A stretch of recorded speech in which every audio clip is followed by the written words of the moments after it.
Hello, my name's Lesley Atherton, and this short story called What Scares Me is one for anybody who's been overwhelmed by the amount of garden work required. What scares me? I return home with no reason to expect anything out of the ordinary, but my garden, which was admittedly a little overgrown this morning, has expanded and aged 100 years this afternoon. It has taken over my home. My once struggling ivy is now a plant of enormous and terrifying mass, its tendrils and aerial roots effortlessly piercing bricks and mortar.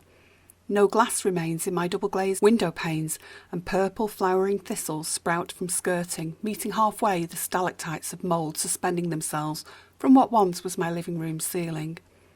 Tiny plants cling to stiffened botanical tendrils, and aerial roots crawl into exposed joists. Decayed wall plaster has crumbled in chunks onto what used to be my bare floorboards.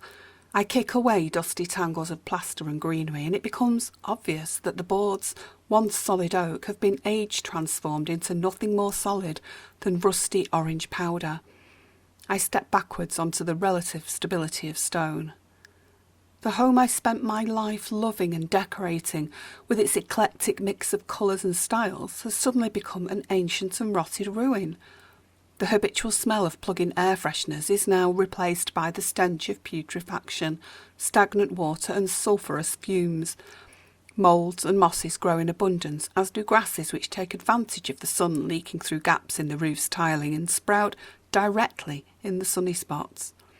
Rosebay willow herb, well known for its ability to germinate and repopulate bomb sites, lingers languorously around the edges of what once was my property. The delicacy of their pink flowers belies the species' strength and resilience, and its seed heads float into my hair. I allow them to remain. But what of the people this place housed? What of the items I cherished and the life tools I stored? Hesitantly, I walk a little further in, checking each board I tread for solidity. All I see reminds me of tumble-down moorland farms, empty and unloved for more than 100 years. But 100 years have not passed since I lived in this home. Surely I left the house only this morning. Becoming braver, or perhaps more reckless, I take further steps into the living room. Where are my children, my pets, my pictures and bookcases? I see only another ceiling hole and a corresponding gaping in the roof above. The holes are as large as my sofa used to be. Where is my sofa?